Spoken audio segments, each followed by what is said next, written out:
आज आपण ग्रामीण रुग्णालय मुरबाड येथे आलो आहोत आणि आपल्यासोबत डॉक्टर संग्राम डांगे हे आहेत. त्यांच्याशी आपण चर्चा करणार आहोत.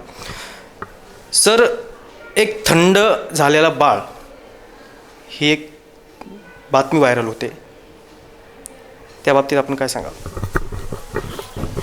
नमस्कार, मी डॉक्टर संग्राम डांगे, वैद्यकीय अधीक्षक म्हणून ग्रामीण रुग्णालय मुरबाड येथे कार्यरत आहे. दिनांक 10 डिसेंबर रोजी आमच्याकडे आपल्याच परिसरातील सदूची वाडी हे खाटेघरजवळ असलेलं गाव आहे. तिथून एक आदिवासी माता प्रसूतीसाठी तिची तिसरी खेप होती. ती साधारणतः दुपारी 12 वाजता या ठिकाणी शासकीय रुग्णालयात प्रसूतीसाठी ॲडमिट झाली. आमच्या ऑन ड्युटी मेडिकल ऑफिसरनी पेशंटला बघितल्यानंतर त्यांना लक्षात आलं की ह्या जो रुग्ण आहे बेबी दीपक वाघ ह्याची नॉर्मल प्रसूती होणे हे अवघड दिसत होतं. कारण बाळाचं ज्या पद्धतीनं डोकं यायला पाहिजे गर्भाशयाच्या मुखातून ते डोके न येता एक फेस प्रेझेंटेशन ज्याला म्हणतो आपण, ते बाळ चेहऱ्याकडून होतं. तर अशा कंडिशन्समध्ये मला कुठंतरी वाटलं की हा पेशंट ह्या ठिकाणी प्रसूती झाल्यानंतर त्याच्यामध्ये गुंतागुंत निर्माण होईल आणि त्यामुळे आम्ही त्याला सेंट्रल हॉस्पिटल उल्हासनगर येथे घेऊन जाण्याचा निर्णय घेतला. हा निर्णय ज्यावेळेस मी घेतला त्यावेळेस मला हे पण लक्षात आले की हा रुग्णाचं जे गर्भाशयाचं मुख होतं त्याचं डायलेटेशन 7-8 सेंटीमीटरच्या वर गेलं होतं. ह्याचा अर्थ असा होतो की सदर प्रसूती माता रस्त्यावर कुठे पण केव्हाही ही प्रसूती होऊ शकते ह्याची शक्यता माझ्या डोक्यात होती. त्यामुळे सदर रुग्ण रेफर करत असताना आम्ही सोबत medical officer doctor Ejaz Shaikh आणि आमच्या गायत्री गाळ सिस्टर जे आधी परिचारिका आहेत त्यांना संपूर्ण साधन सामग्रीसह 102च्या ॲम्ब्युलन्समध्ये आम्ही सोबत पाठवलं प्रसूती माता आणि होणाऱ्या बाळाच्या सुरक्षिततेचा विचार करून. सर, मुरबाड ग्रामीण रुग्णालय याच्याकडं बघण्याचा दृष्टिकोन लोकांचा पहिले वेगळा होता की इथं आरोग्य सुविधा चांगली भेटत नाही, त्यामुळे लोक प्रायव्हेट दवाखान्यात जायचे.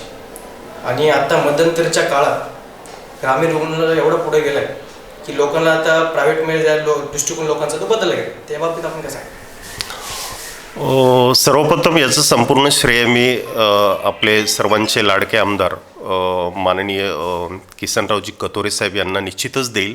कारण त्यांनी पुढाकार घेऊन ग्रामीण रुग्णालय मुरबाडमधून जास्तीत जास्त सुविधा कशा पद्धतीनं रुग्णांना देता येतील.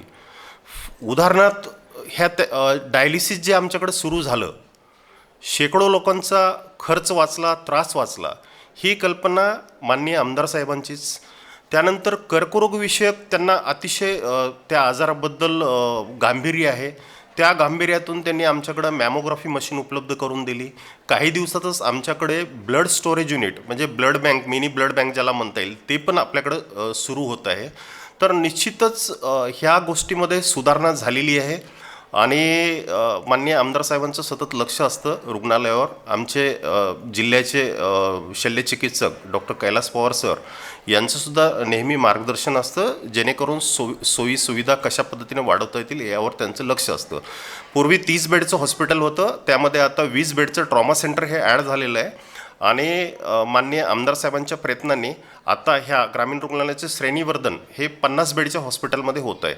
आणि एकदा हे 50 बेडचं हॉस्पिटल सुरू झाले त्यावेळेस वेगवेगळ्या प्रकारचे तज्ज्ञ डॉक्टर आणि वाढीव स्टाफ ह्या ठिकाणी आपल्याला उपलब्ध होईल, जेणेकरून ज्या वेगवेगळ्या स्पेशालिटीच्या सर्व्हिसेस आहेत ह्या आपल्याला ह्या एकाच छताखाली आपल्याला रुग्णास देता येतील.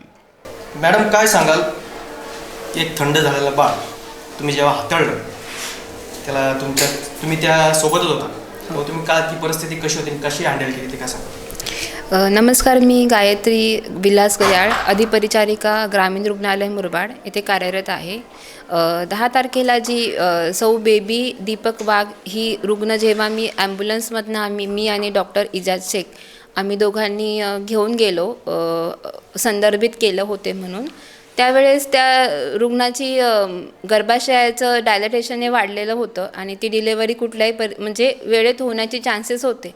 त्यासाठी आमची ऑलरेडी सर्व तयारी होती आणि साधारणपणे मामूची वाडी मुरबाडपासून 20 किलोमीटरच्या आसपासच्या अंतरावरती त्या महिलेला तीव्र प्रसूती वेदना सुरू झाल्या.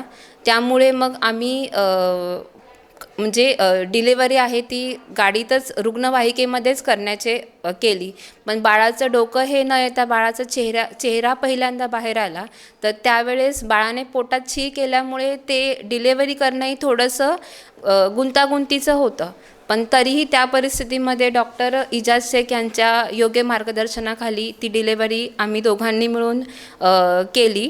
बाळ जेव्हा आम्ही बाहेर डिलिव्हर केलं त्यावेळेस बाळ हे पूर्णपणे थंडगार पडलेलं होतं. बाळाचा चेहरा वगैरे सुजलेला होता, कारण ते चेहरा समोर होता. पहिला नॉर्मली जे डिलेवरीत डोकं येतं त्याऐवजी चेहरा. त्यामुळे आपण जेव्हा तपासणी करतो त्यामुळे तपासणीमध्ये आपले जे बोटांची तपासणी करतात त्यावेळेस ते चेहरा वगैरे सुजला गेलेला, डोळेही सुजलेले होते बाळाचे आणि बाळाला श्वास घ्यायला थोडासा त्रास होता.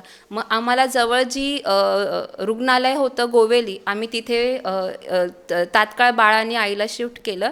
तिथे बाळाला आम्ही ऑक्सिजनची सोय उपलब्ध करून बाळ तिथे स्टेबल केलं आणि त्यानंतर बाळाला पिडॅट्रिशियन म्हणजे त्यांना गरज होती, कारण बाळ तरीही म्हणजे त्याची जी प्रकृती ही चांगली अजून सुधारण्यासाठी तिथूनही पुढे संदर्भित करणार होते. मग बाळाला आम्ही तिथेच स्टेबल केल्यानंतर माता आणि बाळ दोघेही तिथे स्टेबल झाल्यावरती गोवेलीवरनं उल्हासनगरला त्याच रुग्णवाहिकेतून आम्ही नेलं आणि त्यानंतर बाळ तिथे अतिदक्षता विभागामध्ये आम्ही ॲडमिट करून मग आम्ही तिकडनं आता परिस्थिती काय? आता ते बाळ जे आहे त्याची आम्ही नंतर दुसऱ्या दिवशी चौकशी केली. आताही विचारले, बाळ आणि आई दोघंही सुरक्षित आहे.